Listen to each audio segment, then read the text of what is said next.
Yo dude, how's it going? Welcome back to another video, and today I'm going to teach you how to paint a Plague Marine just like this one. This was a fantastic project. I really enjoyed painting it. As you can see, it's very much in the style of Games Workshop's brand new sort of Deathguard green style, but with my own specific Mohawk miniatures twist on it. There's a video already about this one over on Patreon where I showed you how to do the tank with the demon's head inside it. There's also a video over on YouTube where you can see how to do snow bases, even having the Nuggling kicking snow just like we've got on this miniature. Now this was a giveaway from my Twitch stream, and if you'd like to have a chance of winning a miniature just like this, painted in the colour scheme of your choice, then check out the links in the description below. We stream 4 days a week, Tuesdays, Thursdays, Saturdays, and Sundays, and hopefully we'll see you in the streams. To make this video easier for you to digest and to get to the points that you want on the miniature, I've broken it down into several sections. You can see some time codes on the screen now. So just jump to the time code that you want. Enjoy the content now. Let's get to it.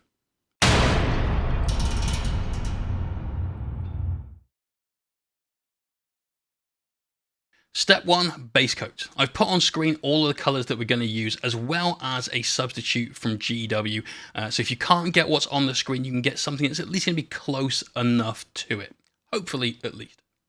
The first thing I'm going to do is through the airbrush with a mixture of Warpstone Glow and Lauren Forest 1:1:2 mixed with Flow Improver, so 1 part paint in total to 1 part Flow Improver. I'm going to give the model a good base coat all over. Now obviously you can do this by hand if you want, but I do find the airbrush adds a certain sense of style to my miniatures, and I just kind of like that, and also it's quite quick. Now for the next part, with adding in some Deathguard green 1:1 mixed with Flow Improver again. Now what this is going to do is desaturate our miniature quite a lot, but it's importantly going to give a nice sort of subtle pre-shade to all of our next coats of paint. So we're applying this in all the areas where I want to create some contrast. We're building up the highlights on places like the head, the tank, the shoulders, anywhere that's prominent on the knees, and so on and so forth. Essentially, look at all the areas that would naturally catch the light, but make sure you leave plenty of the shadow in there to help create some really nice, exciting contrast. We're then adding some Flash Gitch yellow to that, and now you can see it's really starting to become kind of vibrant. Now on the bottom half of the miniature, I predominantly highlight towards the bottom. This is going to give us some great separation from our base, really enhance that sense of contrast, and make our mini something that people stop and look at and go, wow, let's have a closer look at this. So all of the areas that we've just done with the last 2 steps are basically being covered here, and adding in that Deathguard green is allowing us to get something that's much brighter here than it was going over the darker, more desaturated green tones we used as our base. Next up, we're going to apply some shadows to the miniature using inks.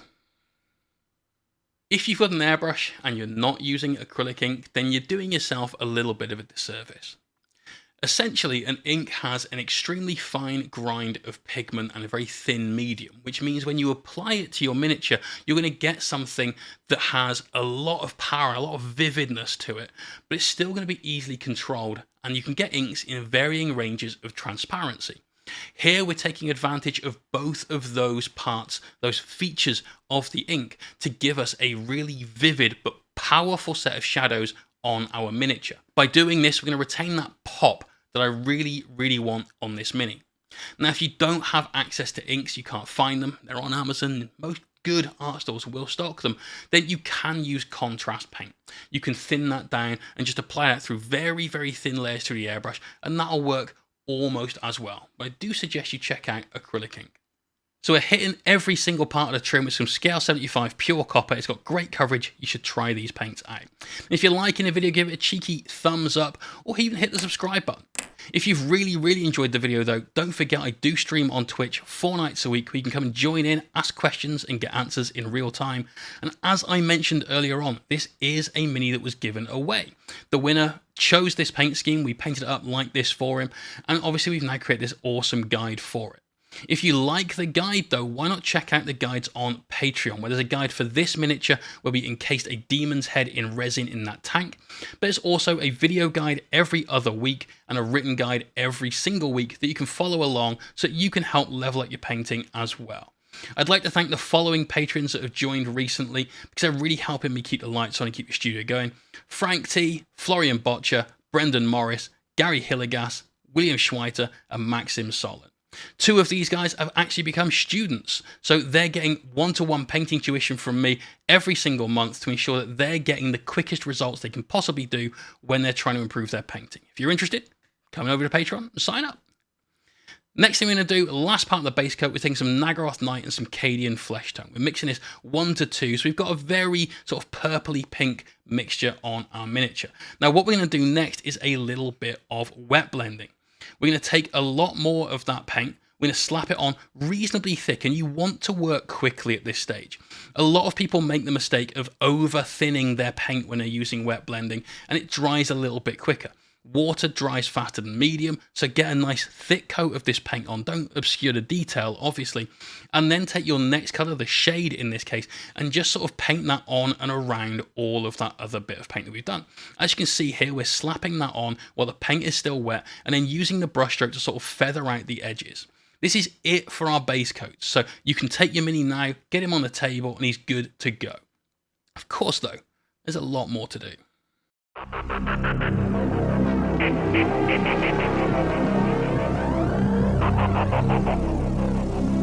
On this miniature, there are 3 sort of shrunken heads. We're taking some bog moss, some meaty ochre, and some Kislev flesh, and we're making up a mix of a kind of really awful looking greenish brown. We're going to keep this reasonably thin because we want to make sure we've got a very dead flesh on all of these heads. And they really shouldn't look a healthy pallor. I've seen a couple of shrunken heads in real life. They are really horrible looking things, usually a little bit more brown, but I wanted to make these a little light, which is why we've gone for this. Once you've put down a base coat of that, keep adding in Kislev flesh and hitting the highlights, and just gradually blend this through until you get somewhere that you're feeling you're okay to sort of stop for your flesh tone. I think I did about 4 or 5 different highlight passes. It gave me a load of detail on the miniature, and as you can see, by the time we got to the end of it, we've got something that's really bright and will stand out against the rest of our mini. Now though, what we're going to do is we're going to take some of that bog moss and we're going to make our own wash. You can see how much we're thinning this down. We're then going to apply that all over the head, and this is going to give it a really nasty look to it. You're going to end up with something that looks a little bit rotten, a little bit moldy around the edges. We've then taken a mixture of a couple of different purples and pinks, painted in all of the areas of like open wounds. We're then just making sure we've got a nice, like horrid rankness around the edges of it by thinning that down to a wash the same way we just have, and painting that into all of the open areas and orifices on the face. So the eyes, the mouth, all of those areas around the face. Make sure it goes on really thin. You don't want to flood the miniature and get tide marks and watermarks. You just want to get a nice sort of tint to those areas. And once you've done that around everything, just go back in with your last highlight color and tidy everything up. So you see here we're sort of putting back in the cheekbones, the brow line, and so on, just bringing those details back. Then I'm taking an orange and just adding a few dots to all of the wounds. I saw that this really makes it look kind of manky and septic, so by doing this we're going to get something that really builds up and gives it some character. That's your shrunken heads, all done.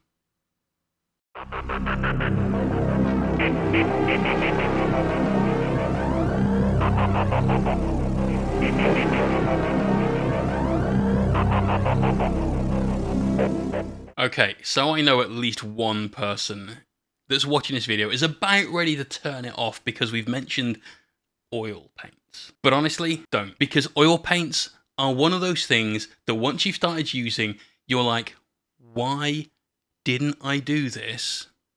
Insert X number of years ago. I've wasted all of this time when I could have been doing this instead. It's going to feel like something that's a little bit daunting to get into the first time you give it a go, but I promise you, oil paints change so much about your miniature paint. It's not scary. You don't need to have really smelly thinners that are going to stink the house out. You don't need to spend fortunes on loads of expensive kit. You just don't. All you need are some tubes of oil paint. And I've had this oil paint for about 3 years.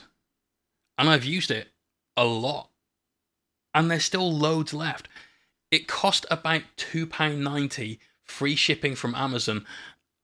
And I've still got maybe a decade's worth of use left in this. Now I'm aware you also need some white spirit. Now this is some odorless Bob Ross branded white spirit I got off Amazon for a tenner. Other than that, all you're going to need is a palette, some synthetic brushes, which are super cheap. Like, you can use these for basing and stuff as well. It's not like you just need to buy them for oils.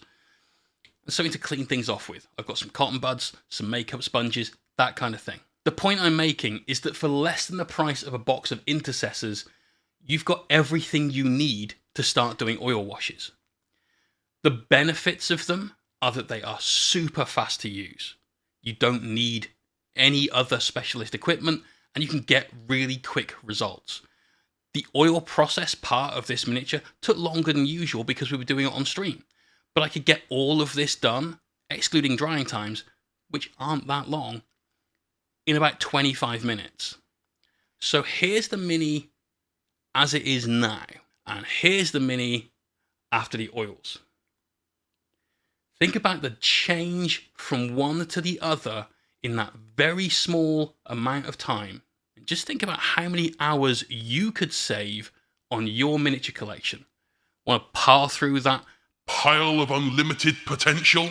This is going to be a really good way of doing it. Let me show you how to use oils. So the first thing that I do when I'm going to be putting on a lot of oils on a miniature is give it a coat of gloss varnish. Gloss varnish is really hard wearing, and whilst you may feel that this step isn't necessarily necessary, for me it really is. It helps protect the miniature really, really well, and it gives me room to be a little bit heavier handed when it comes to removing the oils later on. We're then taking some burnt umber, making that into a good wash, and we're slapping that all over the mini. Now this is why oil paints become so quick. You don't need to be super careful getting it around the edges of the trim and all that sort of stuff. You can just slap it all over. This is going to tone down any of the really bright greens that we've got on the mini. It's going to give shades and shadows to our bone, and I'm trying to keep this off of the shrunken heads, but if you get some on there, it really doesn't matter. You can just be very, very thorough cleaning this off the miniature later on. And that's the big benefit of oils, is that when it comes to this at the cleaning stage, you've got the option to remove as much of it as you want. Now, I'm using a makeup sponge here because I've got a large area to remove things from. You can use cotton buds if you want. Just be careful you don't get too many stray hairs on the miniature. If you'd used an acrylic wash, by the time you'd finished washing every part of the miniature, it would all be dry. There'd be no room to come back and do this step. But because we're using oils, because we can take as much off as we want, it's giving us room to leave on just enough to keep it dark and dirty and get into all of those recesses and help tint our surfaces as well. What we're doing now is we're just taking some black oil paint. We're hitting all of the areas on the miniature that have got any kind of metallic on it. We're then also hitting it with some oranges, some yellows, as you saw on the swatch, to give us a load of rust. Whilst that oil paint is still very clumpy, we're just taking a brush and massaging it in, making sure we've got that right into all of the recesses. We can come back and clean this up. We don't need to super thin it. We're just giving it a nice, used, abused set of color tints to it. We're then adding on a little bit of yellow as well. And once we're happy that we've got a nice dirty patina that's covered in rust and so on, then we can clean all of those areas again with the same makeup sponge.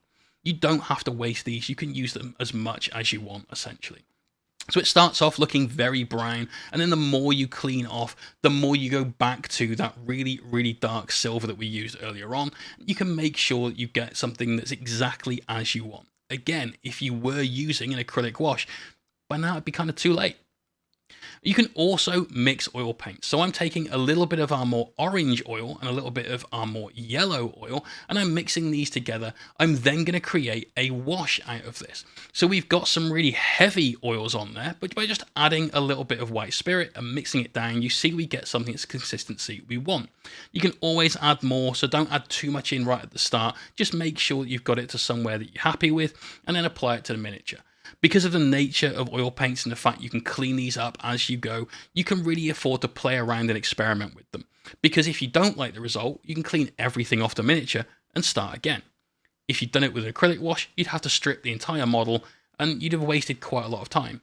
But here, we've applied it. I've just cleaned the paintbrush off on a bit of dry towel, and we're just sort of smoothing some of that out, allowing it to streak down the mini a little bit. We're also removing some of the big pools that we've got here and there where I don't need that much oil on there. We're going to clean that off anyway.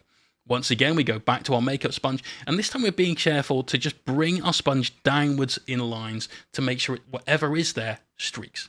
We've got some Viridian hue and some white, and now we're starting to add some verdigris. Now, we've done a video on how to do verdigris with a acrylic set of paints before. This is a way of doing it with oils.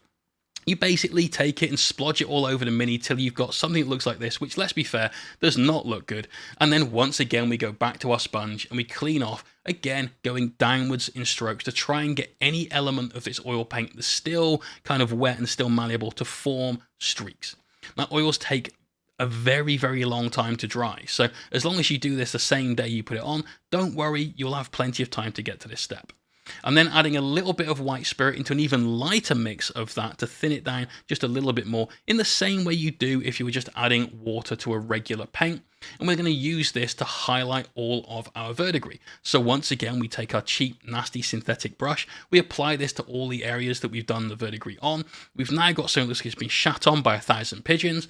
And then again, we just go back to our cleaning, clean all that off. We've left with a really nice two-tone verdigris in all of the recesses without taking a lot of time at all. And more importantly, looks better than lilac oxide. Now we're going on to my favorite part of using oil washes, something called dot filtering. I'm going to take a vast selection of oil paints, well, really like 6. We're going to just splodge them on in places all over the Mini. Now, you want to keep this fairly random, and you can use as much or as little as you want to enhance the effect. We've got purple, blue, we're going to use yellow, orange, we're going to go back to that Viridian hue, we've got a nice bright magenta going on, and we basically splodge this all over. Now, what this is going to do is it's going to vary all of the tones of the miniature, and as long as you keep applying this in fairly random spots, you're going to get something that looks pretty natural. Like, if you look down on the leg there, you've already got loads of different tones going in, and we're only halfway through this process. Because all you're doing is just splodging paint on in random spots, this really doesn't take very long at all. In fact, this part of the process, you can probably get done in about 2 minutes. By the time you finish with all of this, this Mini's going to look like he's lost several sets of games of paintball. It's going to look pretty gnarly. But don't worry about it. All of this is going to get cleaned off with a cotton bud. We're going to use downward striking motions again to just pull all of the paint that we don't want on the surface of the miniature away, leaving streaks of grime and nasty looking stuff. This is a really, really good way of weathering your miniatures, because what it really does is it applies color modulation to the surfaces. So that flat green surface, which looked okay before, is going to look really, really cool by the time we've done all of this, because all of these little points of interest you see just here are going to be retained. And if you try to do this with acrylic paints and just by like blending and then mixing a few little paints here and there, it's going to take you ages. With oils, you can just take a little bit of white spirit, if there's a little bit too much left on there, on the end of your cotton bud, and clean away as much or as little as you want, giving you something that looks really interesting. Now, it's important that once you've done all of this, you leave it to dry a little bit, because you're going to then want to put a matte varnish on. You need to seal in all the oil paint before you go to the next step. But that's it. Oils, done.